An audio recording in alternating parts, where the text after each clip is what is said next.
जर आपण ह्याच प्रकारे एका वेळी एकतेने जर जमा झालो, शासन प्रशासन सर्व हालते.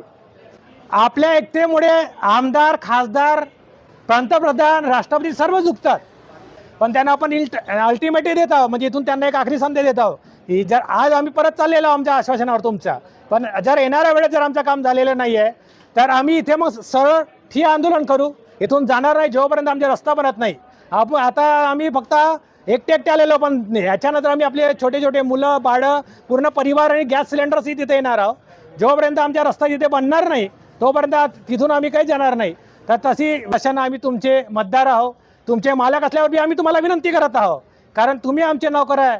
पण आता देशामध्ये लोकशाही आहे, तुम्ही त्या लोकशाहीचं पालन करावं आणि जनता जे मालक आहे त्या मालकांचं काम रितसरपणे शासनाने केलं पाहिजे आणि प्रशासनाने आपल्याला यावेळी आता दिलेलं आहे. तर याच्यानंतर आपलं काम ते फास्ट होईल.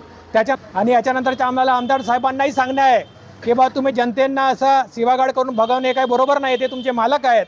अगर त्यांना एक बोट दाबून तुम्हाला तिथे सत्तेवर बसवू शकतात तर तुमचे पाय खिचून ते तुम्हाला खाली ओढू शकतात, हे त्यांनी लक्षात घ्यावं. आणि